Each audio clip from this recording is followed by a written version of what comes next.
You're listening to Building the Broncos with Nick Kendell and Carl Dumler, Broncos country's leading draft and scouting analysts. Get on over to milehighhuddle.com to sound off on all things Broncos. Hello there, Broncos country, and it is once again time for another episode of Building the Broncos. I am your host, Carl Dumler, and with me as always, I have my co-host and good friend, Mr. Nick Kendell.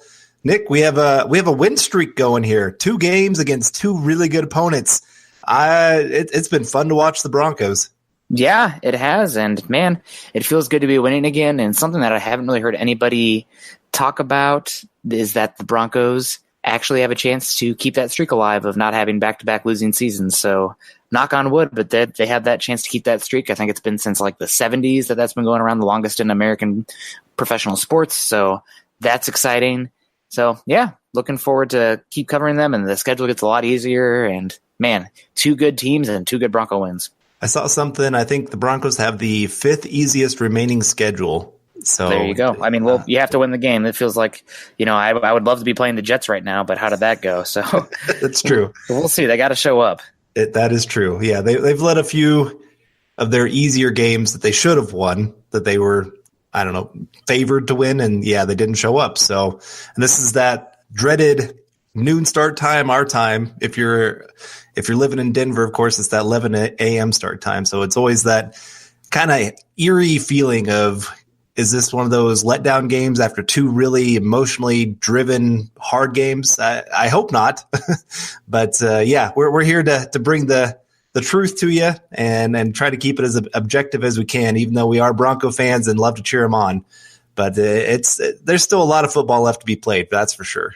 Yeah, and we will see if they can keep it up. But, 1 game below 500, and if the Broncos win out, they got a real chance to make the playoffs. And like you said, the schedule is not that bad. But first, they got to head to the Eastern time zone, something that the Broncos historically have really struggled with, win games in the Eastern time zone and come away with a victory on the road. So we'll see. Vance Joseph actually just last week against the Chargers was Vance Joseph's first career win on a non-Thursday night game on the road. So got to keep it up, got to win 3 in a row. So it'll be difficult, but we're here for it. We'll see what happens. They're trending in the right direction.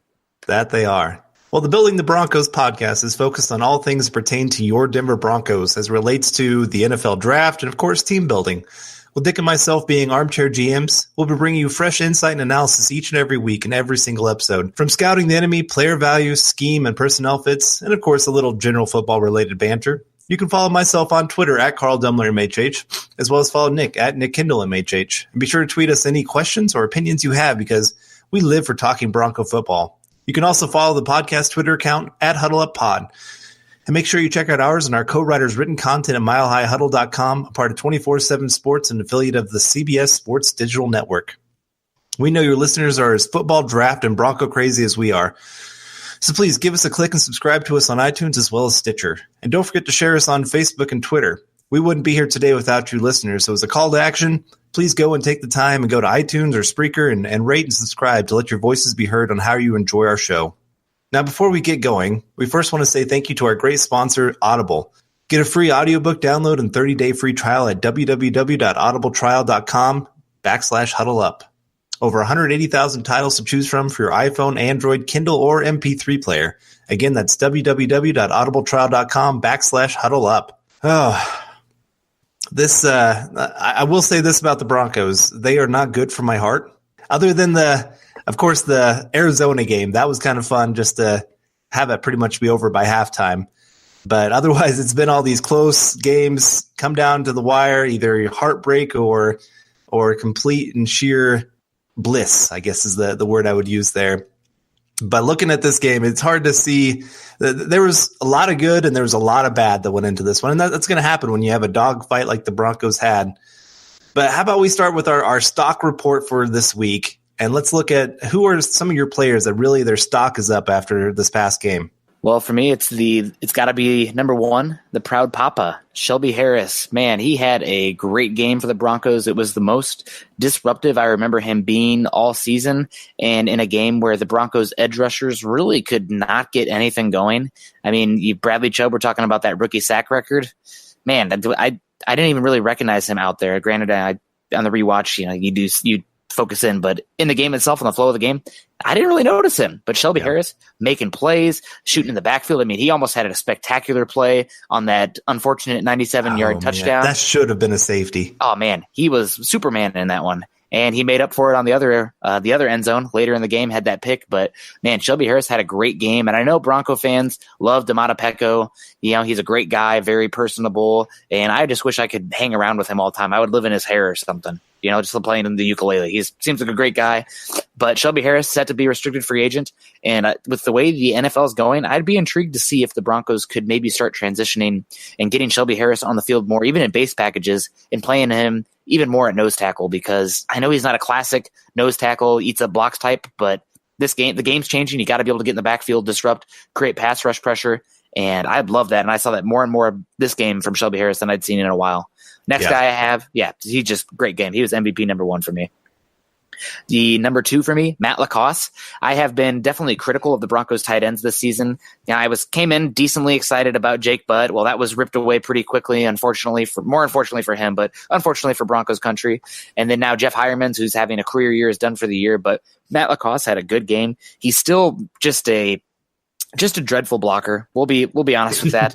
He just really does not have the sand in the pants right now, and he doesn't do a great job of when he does engage. He doesn't sustain blocks very well. I mean, just case in point, that end around where he just got absolutely destroyed against the Chiefs when Sanders got tackled in the backfield. Matt LaCosse is not a great blocker, and the Broncos are really going to miss Jeff Hireman there. But as a receiver, he looks pretty fluid. He looks athletic. He had some yak ability. I mean, first career touchdown, made a couple big plays. Also had that one where Vance Joseph might have challenged it. He didn't end up doing so, but he might have been in. But Matt LaCosse is going to have to take over, so stock up, not only because Hireman's out, but I thought he had, not only think that he did have the best game of his career. So stock pointing up, and maybe he can end up being a tight end 2 for the Broncos. I don't think he's ever really going to be a great tight end 1, but I think he's got some play going forward.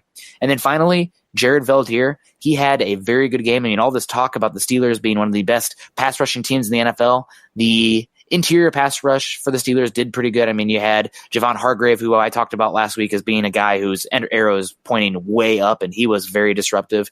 And then also Casey Hayward had a good game. But the edge rushers for the Steelers, specifically TJ Watt and Bud Dupree, where were they? They really didn't do much of anything. And I got to give a shout out to Jared Veldheer. Since he's come back, it really feels like the offensive line as a whole has solidified. And it's been just such a black hole for the Broncos, not only on the offensive line, but the entire team for years. I mean, going back to when frickin' Paul Cornick was playing right tackle. My God. So Jared Veldheer, even though he's not a great right tackle and there's nothing really outstanding about him, he's 6'8". I guess that's pretty outstanding. But he's not, an amazing pass blocker. He's not an amazing run blocker, but he just really rounds out this offensive line, solidifies it. And when him and Bowles, you don't really have to worry about that right tackle spot. I think it just makes a world of difference for this offensive line. So Shelby Harris, Matt LaCosse, and Gerald Veldheer, stock all the way up. I like it. That's a good list, and it's definitely, like you said, Matt LaCosse especially. He's going to be such a pivotal piece of whether this team is a playoff team or going home early, because we've seen, especially the last few weeks, tight ends have been a huge part of the offense.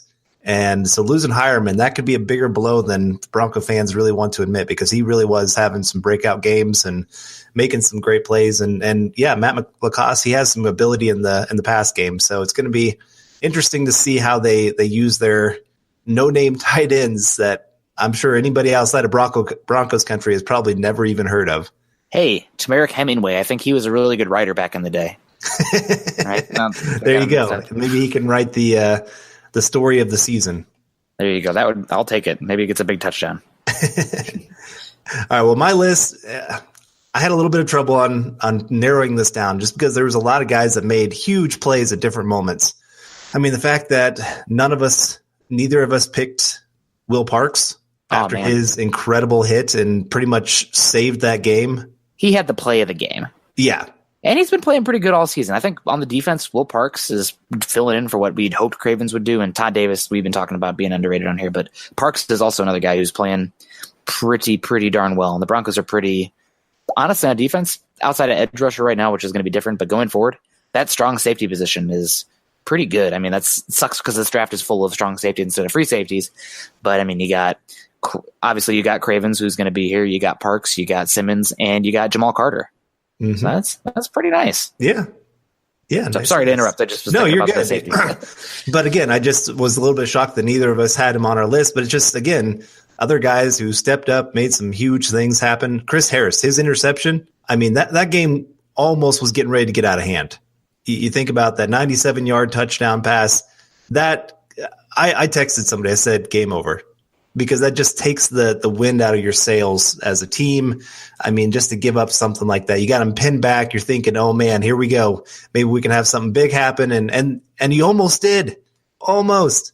Yeah. And then it turns complete disaster. And then Chris Harris, he turns it around for the Broncos and just really brought a spark back for this team. And I thought he did a pretty good job in coverage all game, considering who he's having to line up against. And I was very, very impressed with Chris Harris in this one. But I want to give it to Case Keenum. I thought he had a very efficient game. I thought he challenged the Steelers when he had to. I thought he did well moving around the pocket for the most part. That was definitely Keenum's best game as a Bronco so far. And it just seems like he's getting so much more comfortable with the offense. It seems like, and this is another guy on my list, Bill Musgrave. I think the two of them, the big turnaround, and the offense isn't something that it's outstanding or anything like that, but it's efficient. And it's not turning the football over. They understand each other more now. They understand, get Keenum out of the pocket. Look for those tight ends over the middle a little bit more. They're just doing some things that they weren't doing before. They're mixing up their formations to keep defenses a little bit more honest. I've been very impressed with Bill Musgrave and his play calling, especially compared to early in the season. And then Philip Lindsay. I mean, how can we not have this guy on the list? He is the offense. I mean, It's not only that he's a spark, he is the consistent playmaker that's just turning 2-3 yard runs into 20-30 yard runs. I saw something that he has registered the fastest run of any running back in the NFL this season. Wow. And that was this past game on his big run. His ability, I don't know if you saw Brian Baldinger's post, but it's something that I want to reiterate because he does the breaking down film with Baldinger on Twitter. But Philip Lindsay's speed to the outside. I mean, you think these edge guys, they have contained in that D gap, and then he cuts the corner and another 10, 15 yards. So he does have incredible speed. He's not Tyreek Hill speed, but I mean, give him like a 97, 98 speed on Madden because that guy's got wheels. Yeah. It's once he plants his foot and goes, he is through that hole so fast. I mean, I laugh.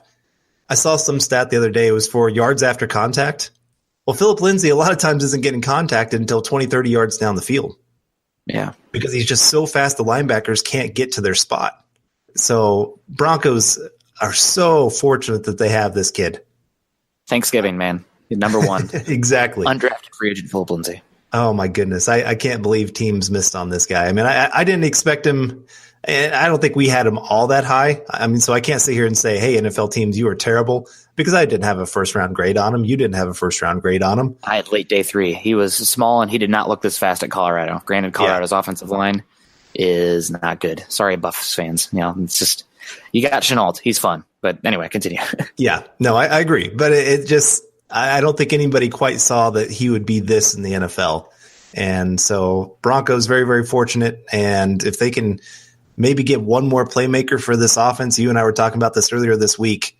If they can get maybe another wide receiver that just brings a lot of spark, this offense could really be tough to defend. But that's for another day, because we're not talking draft yet. Who would have thought when we were 3-6, you and I were already kind of going, man, I think we're going to start talking about the draft pretty soon. And here we are, a couple weeks later going, man, maybe they might make the playoffs. So that's the NFL. Everything can turn in just a couple weeks. Yeah, I mean, could be 500 here, at this time next week. So we will see. But now getting on to stock down, number one for me. I normally like to do 2 guys stock down after a loss, but number 1 and number 2 are related, and they both kind of blew it on the big 97-yard touchdown. But Bradley Roby and Darian Stewart. Bradley Roby had some good plays in this game, but my gosh, can this guy put together a consistent game? I know that he had a couple good pass breakups and that forced fumble where, the Dumb and Dumber quote where just when I thought you were, the worst, you go around and totally redeem yourself. And that was a big play. And Bradley Roby is pretty good at forcing fumbles on Pittsburgh running backs. He also was the guy that did that to Toussaint in the playoffs, if you recall. But man, just inconsistent. So stock down for me again. The Broncos really need him to step up, and he's playing for a contract, so somebody's going to pay him big money. But I can't imagine paying him cornerback one money. I don't even know if I want to pay him cornerback two money, to be honest. He's still young. He'll get it. But yeah, he's stock down for me just because I'm hoping for more consistency, and they need him there. And the Broncos got the pass rush to do it, and he's just still giving up plays. He's just not consistent. Then the other guy I mentioned, Darian Stewart.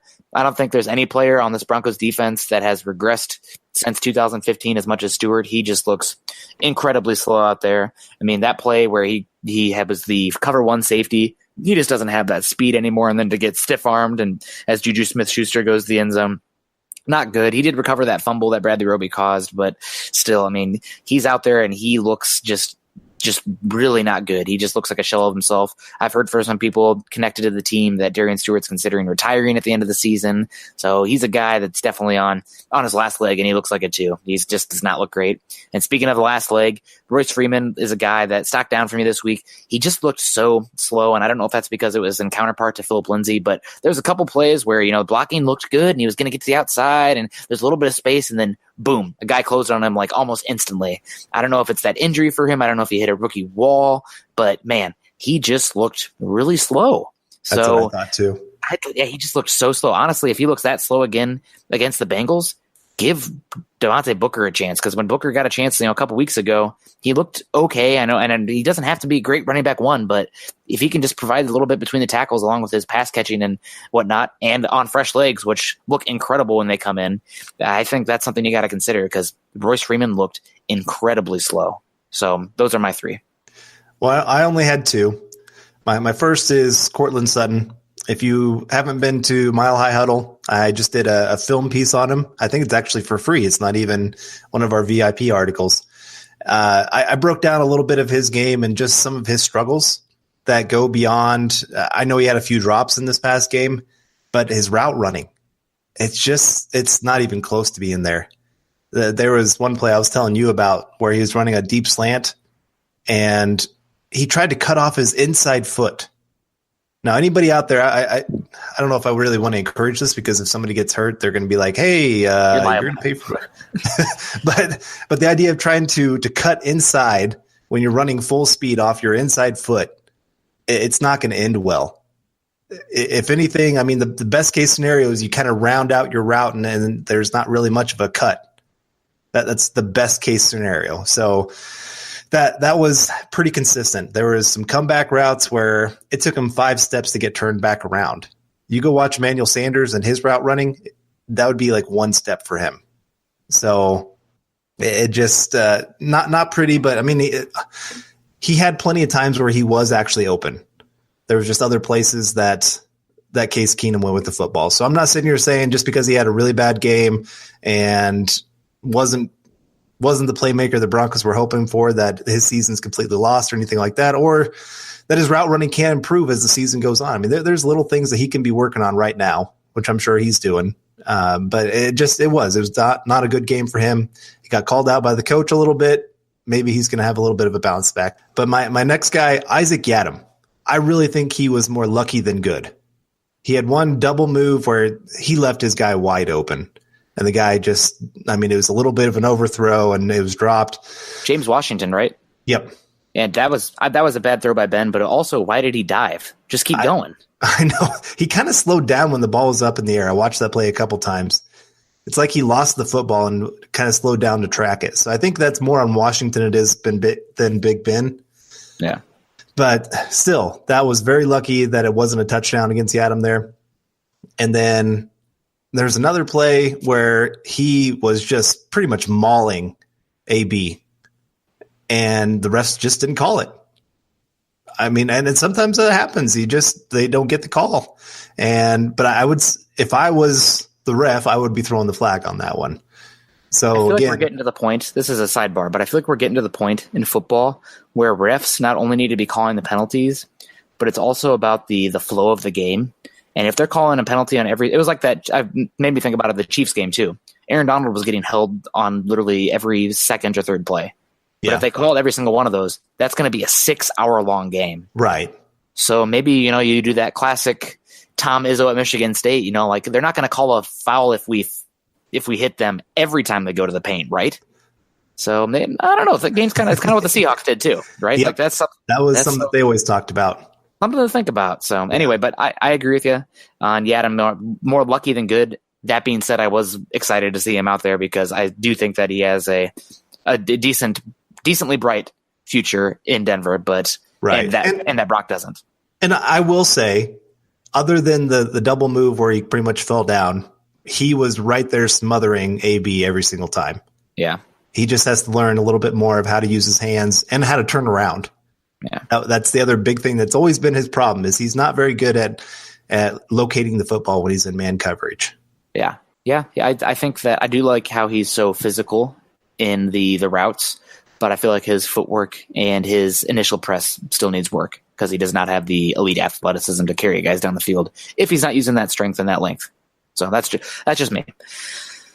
Anyway, moving on here, since Carl only had 2 guys on the stock down, which, hey, that means it was a Bronco victory. But forward pass versus loss of down for me, forward progress versus loss of down. Forward pass would have been a good one too. Man, what are you thinking, Carl? Forward progress versus loss of down.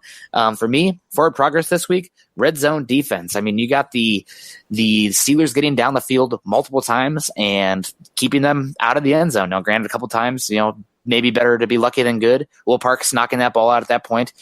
How often does that happen? Better to be lucky than good. Shelby Harris getting an interception in the goal line. Better to be lucky than good. But you know what? I'll take it. This bend don't break defense is killing it for him so far. It's working really well. And if you're giving up yards and they're not scoring touchdowns, you know what? Screw it. Yards don't score points. So I really am excited about the red zone defense. Hopefully they can keep it up. And honestly, it's been huge for them these last 2 weeks. And without it, they maybe don't win these games. Right. Well, and I want to add, I know some people, especially Steelers fans, have been going crazy this week that they handed the game to the Broncos. And I would say if you look at their points, 14 of their 17 points were on pretty fluky plays. You got a fake field goal, and then you got a 97-yard bomb. So if we're going to look at anything, let's look at how lucky they were to get some of those things to go their way. That doesn't happen every game, obviously. When Juju Smith-Schuster is the first player to have 2 plays of 97 yards or more, that doesn't happen. But so I think it kind of goes both ways on some of that. You're right. The red zone defense, they really clamp down once they get there. And if anybody thinks about it, this is exactly what the Patriots do a lot. All their Super Bowl years, a lot of their defenses, it's been this bend, don't break. We're going to make you have to march the entire field and not make a mistake. And most teams, they're going to make a mistake at some point when they have that many plays. And it's just more, hey, we're going to make you have to beat us instead of giving up the big play or something like that. But mine's going to be on the opposite side of that, the red zone offense. You and I were talking on this show, just a few weeks ago about how bad the red zone offense was? Yeah. And look at it now. It's not perfect, but it's much improved. Forward progress. Yeah. They are making progress. We're not seeing Case Keenum throw every pass out of the back of the end zone. That's true.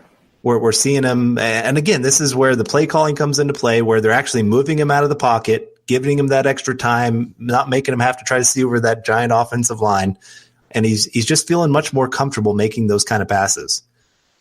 So this red zone offense, they've really figured something out, and they're turning, instead of 3 points like they were earlier in the year, they're turning them into touchdowns. And look, we're getting victories. Yeah. I agree with you, and I absolutely loved. I know Case Keenum had 2 passing plays. Were they both in the red zone? Yes. Yes, they were. Okay. Yes, they were. Well, doing this on the fly. But anyway, that rushing touchdown for Lindsey where they had that motion, I think is absolutely brilliant because Lindsey does, he packs a punch for his weight, but he's still not a guy that's going to muscle in once he's pushed up against a defensive lineman. That's not really his game. And to use that motion in the backfield to just have those linebackers and secondary safety, hesitate for just a second made all the difference. And that was some good play calling on the goal line. And they've shown that motion enough times that teams have to respect it. So good job setting it up. And that's what scheming and play calling is all about. Boom. All right, well, loss of down. Not going to spend too much time on this because we already talked about it, but man, the deep safety play for this team is not great. Darian Stewart is a shell of himself, and this is not a great draft for free safety play. And the Broncos, when they had the great 2015 defense that did a lot of stuff with like pressures and playing that press man, well, you know what? You can't really do that if you have a free safety that can't play that cover one.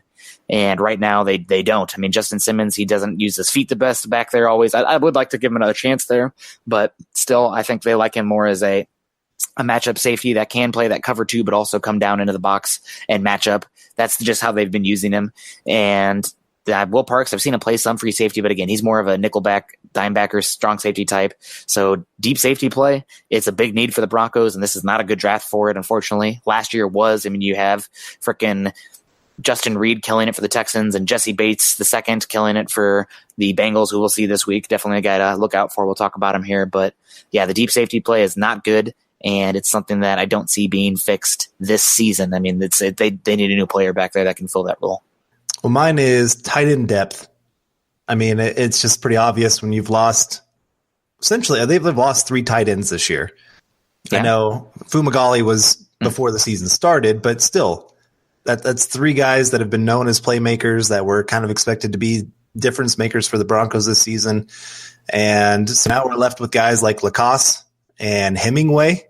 I mean, we have a poet getting ready to be on the field. And so it's just frustrating, I guess. And I think tight end's going to be a bigger need than people are wanting to give it credit for, because I know there's still a lot of Jake Butt fans out there, and I'm not saying that he can't be a great tight end still, but this was his 3rd ACL injury. Is that right?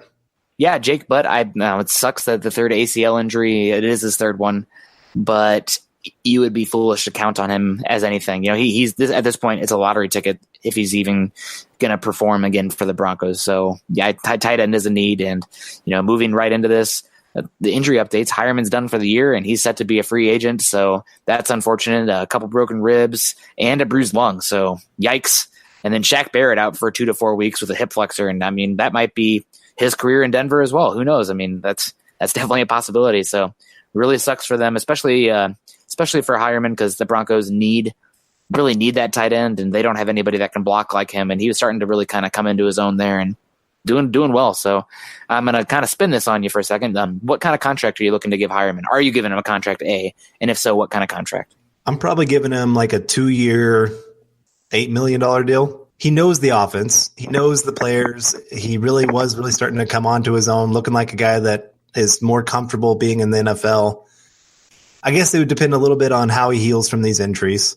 But also, I mean, the Broncos don't have much money or anything really invested in the tight end position right now. And I just don't see any free agents that I'm sitting here saying, oh my goodness, go get that guy too much. And I think you could get Hireman, and then you can get a guy in the draft in maybe 2nd, 3rd round, because this is actually turning out to be a pretty good tight end draft. And then Broncos can have some options there, because they really do well running out of that 2 tight end set. 21 personnel. You know, it's not dead yet, guys. It is not. And like I said, the Broncos do really, really well out of it. Keenum does well out of it, I think, is the big thing. Okay, maybe that's a good point. But it's just something that right now the Broncos really emphasize it when they can, but I don't know how much they can emphasize it for the rest of the year. So I'd rather not lose Hireman. Yeah. It's a tricky thing because he's just now performing, yay, contract year, and he's got he's had a lot of injuries. So I can see that 2-year, maybe, what did you say, $8 million or $10 million? I said $8 million. I would make the first year guaranteed and then pretty much make it an option year for the 2nd year. Yeah. I could see him wanting more years, but I agree with you. That seems, that's about right. That probably puts him about the Austin Safarian Jenkins range, the Ed Dickinson. I'm looking at some guys right now paid a little bit more than, or about Virgil Green. So yeah, I can see that. That's not a bad one.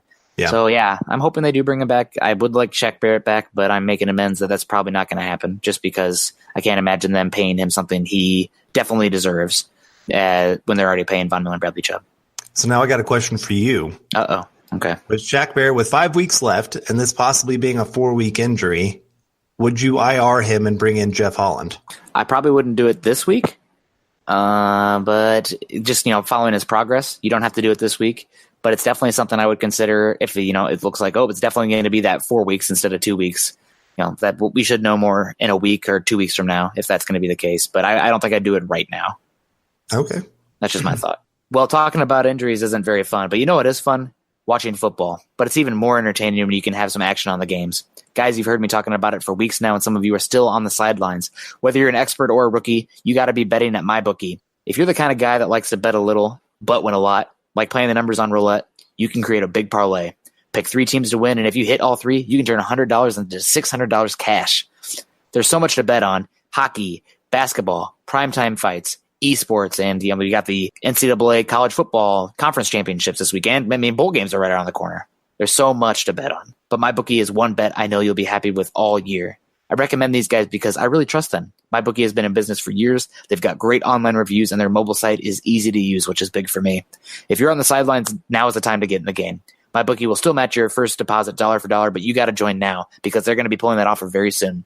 Log on to MyBookie right now and double your money. Use promo code Broncos100 and you'll get your first deposit matched 100%. That's promo code Broncos100. You play, you win, and you get paid. All right, Carl. Well, this is probably going to be the first week in a while where we won't be looking at a roster and salivating over people. Going against the Chiefs, and they got obviously offensive weapons all over the board, and the Texans, crazy good. They obviously talking about Hopkins and the pass rush, which we saw on Monday night, which was just incredible. And what happened to that Titans offensive line? Yikes. And then you got the Chargers, a team that we were talking about as definitely Super Bowl contenders. And I mean, look what they did last week. I think Phillip Rivers, how did he not have a perfect quarterback rating? 3 touchdowns and 1 incompletion?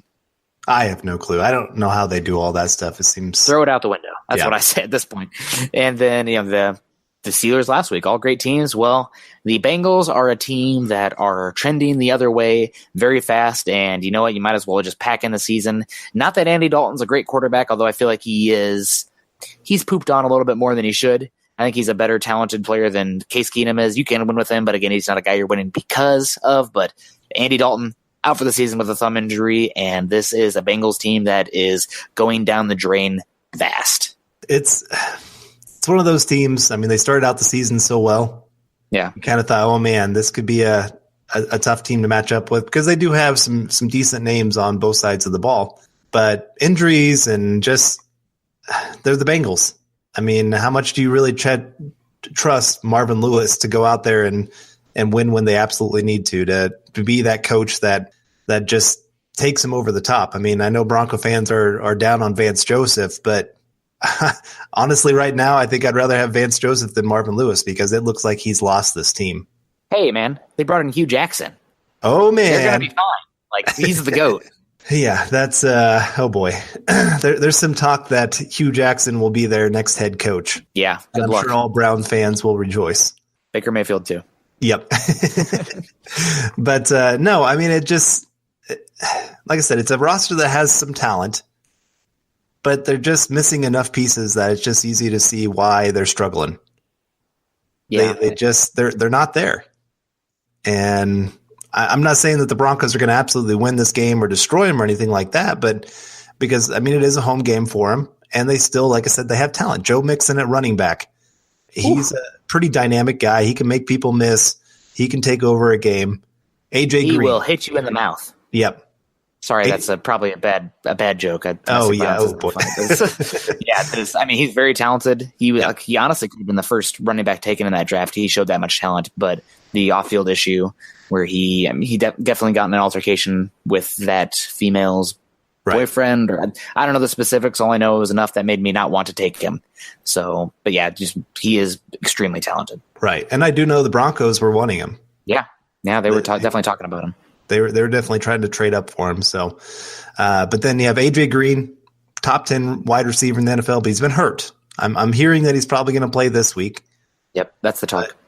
But we'll kind of see. John Ross, I don't know what he is. He's fast. Yeah, there you go. That's the best thing to say about him. Tyler Boyd, maybe one of the most underrated wide receivers in the NFL right now. Dude, Tyler Boyd gives me PTSD because when he was at Pitt, Iowa had a home and away series with Pitt, and Tyler Boyd just beat the poop out of them. Like, throw it to Tyler Boyd and hand it off to James Conner. Looking back, that was a pretty good duo, but Iowa beat them both times.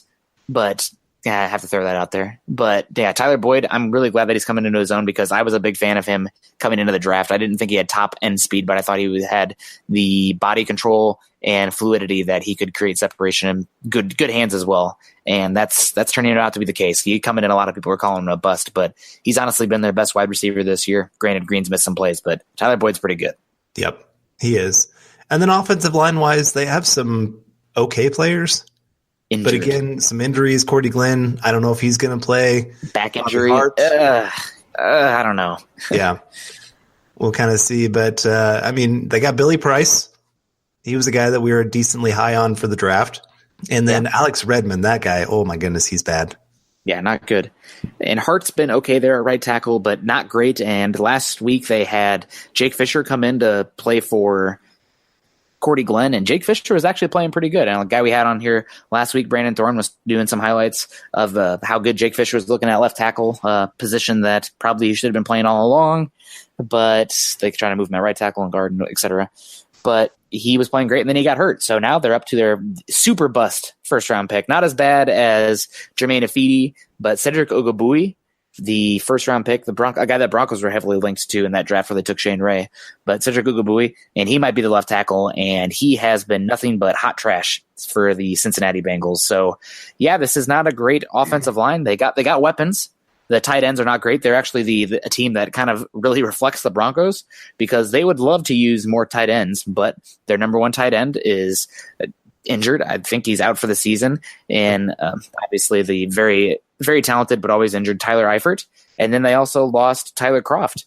So both done for the season. So now they are up to their third and fourth string tight end. So same as us, they got CJ Uzma and Jordan Franks. So I've heard of Uzma before. Jordan Franks, I have no idea. Sorry, guys. I don't either.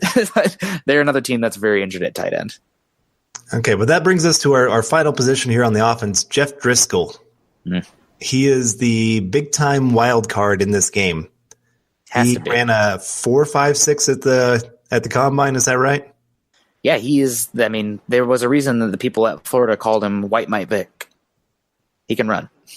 And honestly, when he came to that game against Cleveland, now given Cleveland was up so big that they were playing a lot of prevent, keep everything in front of them kind of defense, but he didn't look terrible for that half.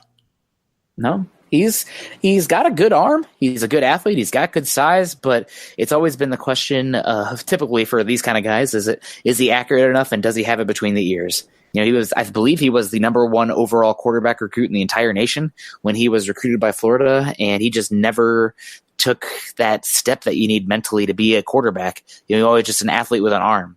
So he ended up transferring to Louisiana Tech, which I remember watching him there and thinking that he had the tools and stuff where that was the same draft as the Paxton Lynch, and I didn't really want to have a first-round quarterback if it wasn't Carson Wentz. Looking back, I should have been higher on Goff as well, but I thought Jeff Driscoll, take the shot on this guy late, and I thought he had a chance. The 49ers took him in the last pick, the last non-conditional pick in the 6th round, and he's kind of bounced around since then, but yeah, he's got tools, and you got to watch out for him because he can throw the ball deep, and he can get it out on the edges, and he can run it. So he's going to be very interesting, and I'm excited to get to the coach's corner spot here where I can talk about how I would like to attack him as the Broncos defensive coordinator with how the Broncos are playing.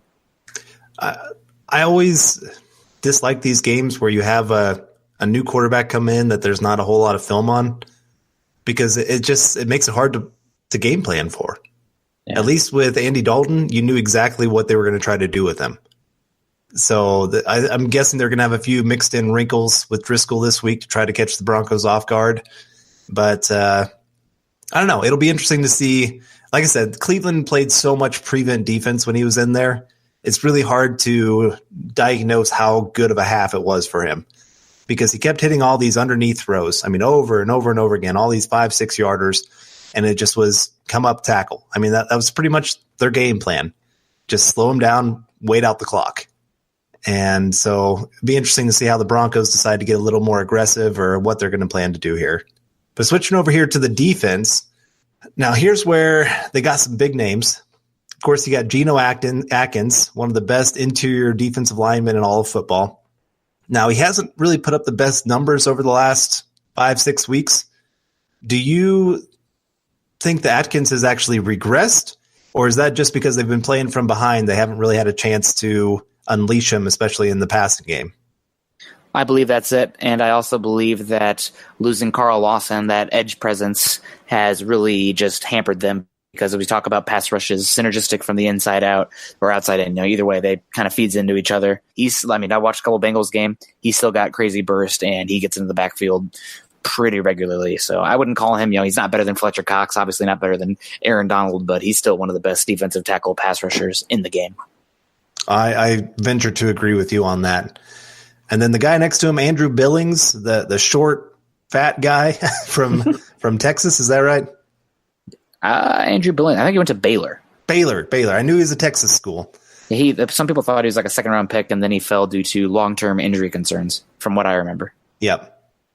And he's pretty good, especially against the run. But then Carlos Dunlap, Michael Johnson on the outside, and then backup Sam Hubbard and Jordan Willis. So they have some pretty good depth there in that front four, I would say. Yeah, that's how this team has been built. They use a lot of picks on the defensive line and the secondary. And I think Carlos Dunlap's probably been one of the more underrated defensive linemen. I mean, he is a classic 4-3 defensive end. He's an absolute tank. I think he's like also 6'8", speaking of Jared Valdir being 6'8". But he has 7 sacks in the season, and he's really good against the run as well. Very long, can edge protect, and get after the quarterback with a bevy of moves. So I really like Carlos Dunlap. Andrew Billings, he's okay. Geno Atkins, obviously great. It's his depth at the defensive line that I would be worried about. Michael Johnson, an older guy, he's definitely one they probably should start thinking about moving on from. Jordan Willis hasn't shown anything since he killed the combine, but he did not look like that. It was one of those guys that killed the combine and the tape didn't match it. And I think they took him in the 3rd round still, and he just hasn't done very much there. And then both of their backup defensive tackles, and Josh Tuopu, who is a Colorado guy as well, and Adolphus Washington are on injured reserve. So this is a defensive line that does not have great depth. Yeah, I can't disagree with that. The edge, they have a little bit. Yeah. But yeah, the end here is Carlos Lawson's gone, though. It sucks. It sucks for them, not for us. And then another position that they've been really struggling with some injuries is that those off-ball linebackers. They're Nick bad. Eagle's been injured, and Hardy Nickerson is not great. Vontaze Burfict has been... He looks old. Yeah. He looks really old. It's crazy. I mean, guys play that violently and whatnot. You hit a wall eventually, and talking about Darian Stewart, hitting that wall and looking like a shell of himself.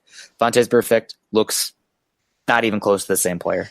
So I've seen some Bengals draft people. They're doing fun mock drafts with like literally every single pick as the linebacker. Yep. That's how not happy they are with the linebacking core there. Yeah, that gives you a little hint of how to attack this team when we're talking about the coach's corner. Yeah. But they've been terrible. And then you get to the secondary, and they have some decent pieces. You talked about Jesse Bates a little bit earlier, being that free safety rookie that's been playing really well. William Jackson, he's kind of had a little bit he started out pretty bad, but he's been playing a little bit better lately. Oh, dude, I love William Jackson. Yep. William Jackson III, I believe, technically from Houston, but I think he missed his rookie season with an injury. But goodness, I would argue he's maybe the most underrated cornerback in the league. I would avoid him at all costs if I could. Yep. I can't disagree with that. And then Dre Kirkpatrick, he's been hurt a little bit, so we'll see if he plays this week. And of course, Darquez Denard as well. He's been okay. I wouldn't say he's a complete bust, but he's not. He's a bust. He's a first-round pick. That's true. He was taken before Bradley Roby, and we shit on Roby. Oh, excuse me. We talk bad about Roby sometimes because of his inconsistency, but at least he has flashes. Like Denard has been a major disappointment. So I would say he's a bust. Okay. But I wouldn't go quite that far. I think he's had some decent games here and there. But no, I mean, this is a decent secondary that has shut down some teams. And maybe it's not that they've shut them down. It's just other teams are going, man, why would you attack William Jackson when you can attack Hardy Nickerson? Yeah. I mean, that's just as easy as it gets. They love to play man coverage. Mm-hmm. So you're going to get a lot of those one-on-one matchups. And can you imagine Hardy Nickerson going against our Philip Lindsay? That would assume we're using him in the pass game. That's true. And I'm going to get into that a little bit of how you would attack this defense. And I'm hoping the Broncos are watching, because I just got done watching the Saints-Bengals game. Oh, my gosh. The Saints just abused those linebackers. Like, I mean, I felt bad for them halfway through the game. They just kept going to Alvin Kamara over and over and over again in the pass game. It just was so simple. But brilliant. I mean, that's what good teams do. Well, yeah, exactly. You scheme to get those guys open. And there's a couple other things that they did. I don't want to get into that quite yet, but yeah, this is an average team, I'd say. They're not worse than the NFL, but roster wise, there's just so many pieces that you're just like, oh man, that's a big piece to be missing. I would say they're bottom 10 in the NFL given their injuries at tackle and quarterback now.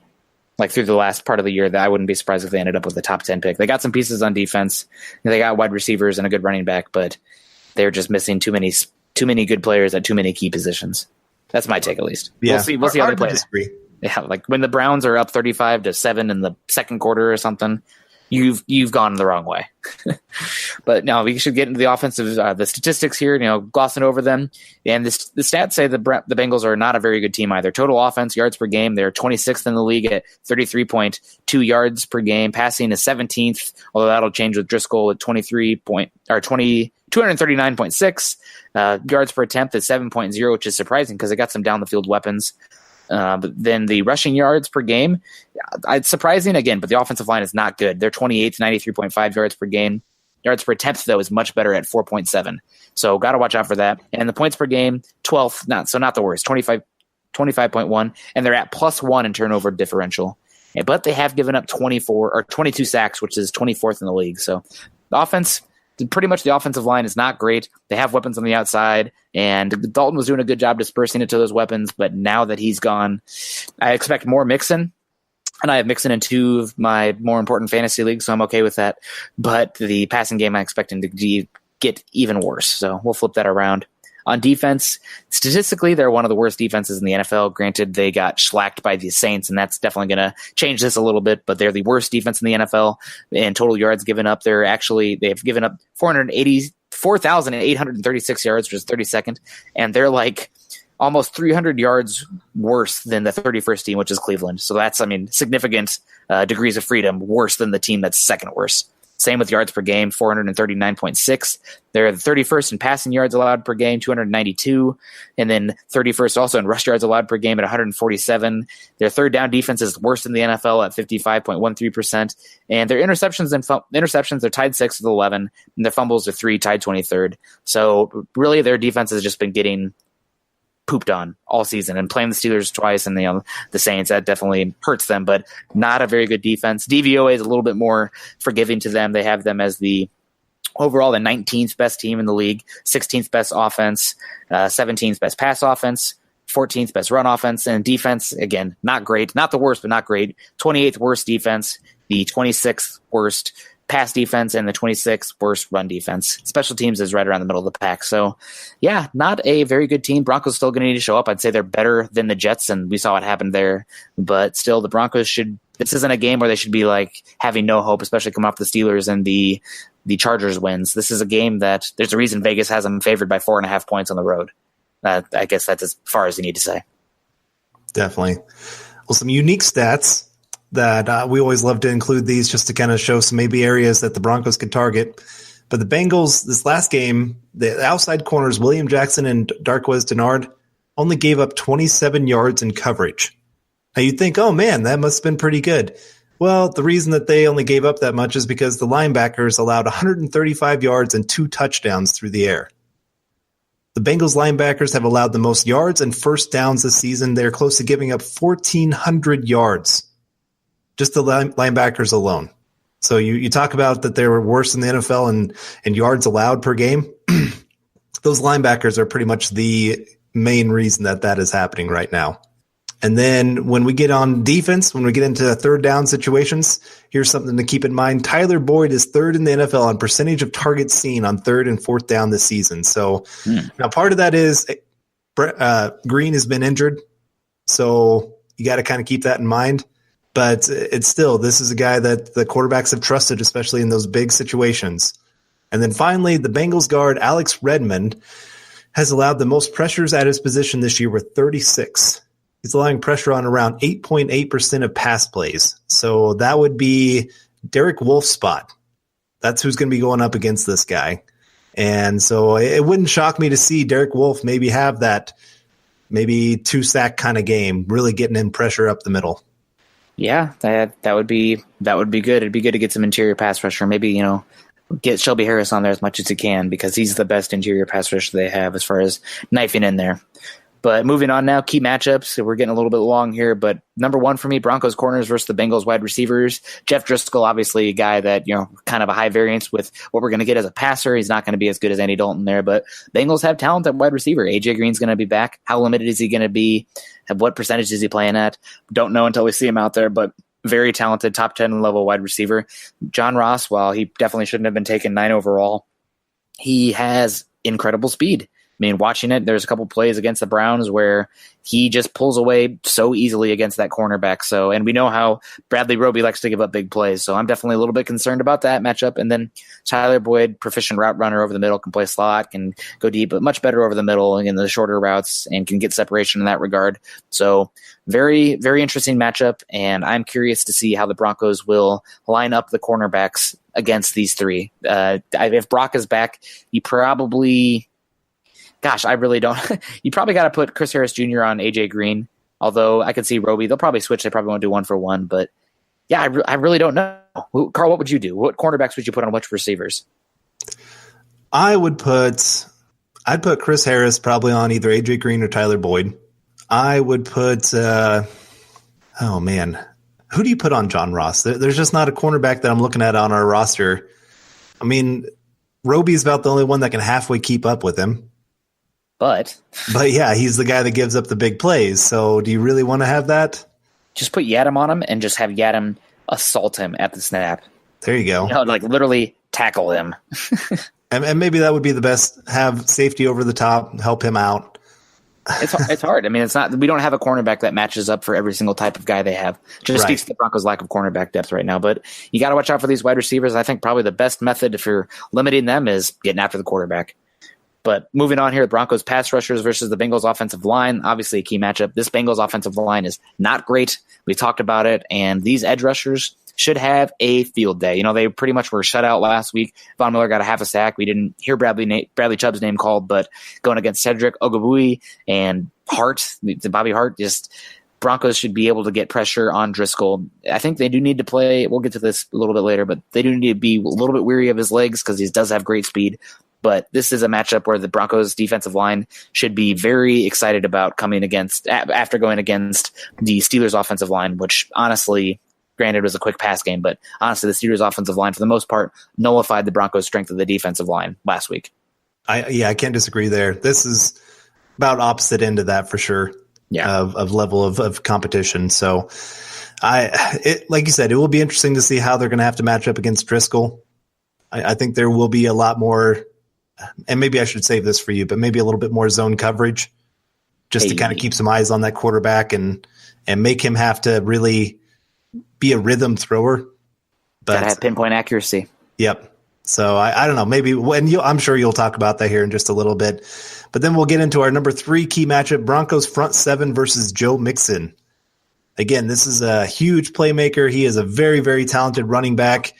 Unfortunately, gets stuck behind a terrible offensive line. Otherwise, he'd be much better. But he makes a lot of people miss, and he can make them miss with a little bit of hip shimmy.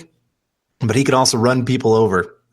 So it's just kind of he's got 673 yards this season for 4.7 yards per carry. Not great, but not terrible considering the offensive line, of course.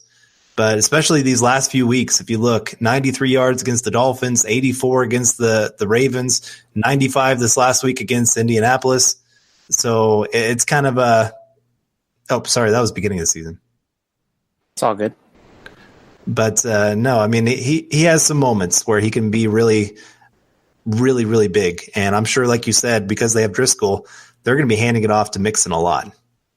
Yep, That's the big thing. You got to be able to stop Mixon, and with how the Broncos have been doing against running backs, I think they're up to the task. But I think you stop Mixon, you stop the Bengals. But moving on here, we got getting along like we always do. Broncos front 7 versus Joe Mixon. Going right into it. Mixon hasn't been having the best games, but I feel like he's going to be the focal point of this offense going forward. He has to be if they're going to move the ball, and I feel like just like we're seeing with Lamar Jackson. in Baltimore, all of a sudden Gus Edwards is a really good fantasy running back, it's because that threat of that running quarterback. Driscoll's not Lamar Jackson, obviously, but I think that's going to help create some lanes. The zone reads, potentially RPOs, that's going to open up some rush lanes. So Mixon's going to be big for this Broncos front seven, and hopefully Todd Davis is up to the task. I'm not really worried about between the tackles running. I think the Broncos can get it there, but it's when they get to those edges, specifically against 11 personnel, when the Broncos are in some sort of sub package. That's where they were killed against the Jets, killed against the Rams, so going to have to watch for that. And then the Broncos offensive line versus the Bengals front seven. Broncos offensive line has been playing pretty darn well. I'm not going to say great. The Steelers were able to get some interior pressure last week. Javon Hargrave, like I talked about, Casey Hayward, but this is a solid Bengals defensive line. It's not elite by any means, but they got pieces. Carlos Dunlap against Garrett Bowles is going to be a fun matchup that I'm really interested in watching consistently, as well as watching to see how this interior trio handles Geno Atkins, because they got pushed around a little bit by Hargrave last week, Casey Hayward. They did a good job against Tuitt, but still, it's a solid defensive line, probably the healthiest of this team, maybe. So it's they're gonna have to keep it up again for another week. And then finally, the last one we want to talk about here, Broncos run game and tight ends versus the putrid linebackers of the Bengals. I'm not going to get too much into this, but that's definitely a key matchup, and the Broncos are going to have to run the ball consistently, maybe even more so than they have before, going on the road, traveling and whatnot, and there might be some snow in the weather, not the best weather for passing the football, so take advantage of those linebackers that the Bengals have, because they are not good. Now, we're just about to get out of here, but before we do, let us tell you about why you need to become Mile High Huddle VIP subscriber. Mile High Huddle's approach to covering the Broncos isn't just about reporting the news, although we do pride ourselves in being able to relay you all of the breaking news on the Broncos as it's happening in real time.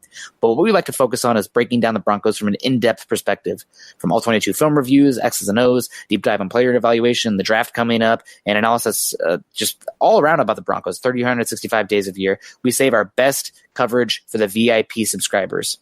To become a Mile High Huddle VIP and get access to 100% of our written analysis and the VIP Insider forums, just click on the green banner at the top of the website. Click the monthly or annual option and you'll be locked in. From there, you get access to everything we produce, which includes any insider information we pick up along the way. We work hard to bring you the best Broncos coverage and analysis on the web. We ask you for your support by becoming a VIP subscriber. Pull the trigger and you have my word, you won't be disappointed. All right, Carl, we are getting long, unfortunately. What's new? But we got to do this coaching corner still. So you have the Broncos O versus the Bengals D, and I'll let you get right into it. All right. Well, this is pretty simple. One, I'm going to pound the rock. I'm going to be giving the ball to Lindsey, to Freeman, hopefully if he's healthy. If not, get yourself somebody else in there. But otherwise, also, I'm sitting there targeting them in the pass game. I mean, I'm doing some screen passes. I'm targeting them over the middle. I'm getting Lacoste involved in the pass game. I think he could have a really big game. If you're really struggling to find a tight end this week for fantasy football, Lacoste could have that sneaky touchdown in the red zone because people are paying attention to other people. In his Lacoste's touchdown, if you watch, Philip Lindsay is taking coverage away from him. The teams are so afraid of Lindsay that they leave Lacoste completely alone. So that might be if you absolutely need an emergency tight end, that's your guy. And then Denard is probably the wide receiver that I'm targeting. Cornerback. But another thing that I'm doing in this game, Emmanuel Sanders in the slot. Like I said earlier, I watched the Saints versus Bengals game, and they love to Michael Thomas. They love to put him in the slot. And there were so many times that the Bengals, I don't know why they would do this, but they would put a linebacker on Michael Thomas, one of the best receivers in football, and you have a linebacker covering him. I know there's some Bronco fans that got mad a couple weeks ago. I'm trying to remember who was it. Well, I guess maybe it was last week. A.J. Brown and Antonio Brown, I think, had one play where he was matched up against Bradley Chubb. I don't understand why they would do that. But again, sometimes you can find those kind of matchups with the offense. If you move Sanders into the slot and him against the linebacker, it's game over. I mean, that's exactly where you put the football. They play man coverage. So again, I'm doing some things that really make sure to take advantage of some of that. I'm doing some delayed handoffs because then you have the cornerbacks and safeties maybe turning their back to the run game. And so then once they make it through that first level, especially with Philip Lindsay, he could be gone for a touchdown. So those are some of the main things that I'm looking for the Broncos, really attacking the middle of the field and making the Bengals have to commit a lot of guys to that. And then maybe you can find yourself some nice one-on-one matchups for a deep shot every once in a while. Courtland Sutton, maybe this is where he gets that opportunity, because the last 2 weeks, teams have played a ton of zone coverage against the Broncos. And they've really worked to make sure that they take away Courtland Sutton's deep ball ability. This might be the week where they're playing against a team that challenges and gives the Broncos some shots at that. Yeah, I would love to see Courtland Sutton get involved in this game more and more. So good job. For me, on the Broncos defense against the Bengals offense, number one, it starts with containing Driscoll. Like I said, we're not playing Lamar Jackson. That's not the concern here. But honestly, if you take away his legs and just make him stay as a pocket passer, kind of like the Broncos did against Russell Wilson week 1, but obviously without the arm talent, I think that's the way to make this offense very one-dimensional and really make him struggle. So don't let him get outside the pocket, make him play within that zone, make him hop around there. And I don't think he's got the patience to do it. I'd have more zone and off coverage because Driscoll has been better against man. He doesn't really have pinpoint accuracy. And I'd make him be accurate over the middle in the zones. And again, you got eyes on the quarterback, got a chance for turnovers, and also you can go rally to the ball sooner. So definitely something I'm into. I would be doing more zone this week. And then I would also have the linebackers selling out more on the run game. Driscoll's not very deep as a deep ball passer as well. And I feel like Mixon is going to be like I said, the key to the game for the Bengals if they're going to win this offensively. So you got to go out there and stop Mixon. So I'm going to be crashing hard on any sort of Mixon chances possibly. And I understand that, with play action, that can be an issue. You got to still stay disciplined, but I would be selling out to stop Mixon as well. And also you got to watch out for him in the screen game because he is a very good receiver as well. The safety, I would have focus on the wide receivers. Got to stay back there. So linebackers, more running back, safeties, more wide receivers. And they have a talented bevy of wide receivers, 3 of them. So you got to watch out for that. You can't let Ross beat you deep. One big play, I know because Juju Smith-Schuster's 97-yard touchdown last week didn't kill the Broncos, but man, if you're playing bend, don't break, you can't break. So Ross is the guy that's the one that would have that chance to do that. And if he has an 80-yard touchdown, their chances of winning this game go up dramatically, I would imagine. And then finally, I would confuse Driscoll with different type of pressure packages and coverages, maybe do half field man, half field zone. He's not a total idiot at quarterback, but he's not Andy Dalton back there either. There's a reason he was an undrafted, or not the reason he was on the free agent market for them to sign. So I would not be giving him basic coverages. I'd try to confuse him a little bit and win up front with 4 guys if you can, but then in third down, maybe get a little bit creative with some of those pressure packages just to make him panic a little bit. So, all right, last bit here, prediction time. Carl, I think you went first last week. I'll go first this week, and I see you put in there, I just cursed us, but I have the Broncos winning this game 31-23, covering the spread, and let the good times roll, 3 wins in a row. So sorry about that, listeners. If they lose, you can blame me, but I got to go with my gut, and I have the Broncos winning this game. Yeah, Bronco fans, if you need his cell phone number to call him middle of the night to let him know if we lose, how mad you are, just message me. Give him Cam's phone number. Yeah, there you go. He's going to listen and message us. So, go ahead. But no, that's a good score. I went with Broncos 27, Bengals 17. I really like this defense, especially going against a backup quarterback. I think the Broncos can really contain them and then just really pound the rock like crazy and get up to a decent lead and just kind of cruise to victory here a little bit. I hope. I say that and then we're going to – oh, man, we really did just curse this team. Yeah, cruise to an easy victory. Hello, Jets. I feel like that'll be a lesson for them, though, as well. Yeah. I think they'll definitely remember that Jets game, personally. Now, that's what I would be. I'd be showing them, hey, remember the last time we went out east? That didn't go so well. So we will see. But that's going to wrap up this week's episode of Building the Broncos. You can find Carl on Twitter at Carl Dumler MHH and myself at Nick Kendell MHH. Also, make sure you head on over to Mile High Huddle, a new affiliate of 24/7 and CBS Sports Digital, to find ours and our co-writers' articles and all things pertaining to your Denver Broncos. Head on over to iTunes and leave us a 5-star rating and comment. Your support can help us continue to bring you our Denver Bronco deep dives. We aren't just here to bring you the news, but an in-depth analysis each week from team building, game planning, and 365 days of covering the Denver Broncos. You can follow the Building the Broncos podcast and all our other great audio content by subscribing to the Huddle Up podcast on iTunes and for Android users, Stitcher, as well as check us out on YouTube. You can follow us on Twitter at Mile High Huddle and at Huddle Up Pod. Again, please be sure to subscribe and rate us and reach out to us as we love interacting with fellow Bronco fans. For Carl Dumler, I'm Nick Kendell, wrapping up another episode of Building the Broncos podcast. We hope you enjoyed it, and we will see you next week. Go Broncos. You've been listening to Building the Broncos. Join Broncos Country's deep divers at milehighhuddle.com to keep the conversation going.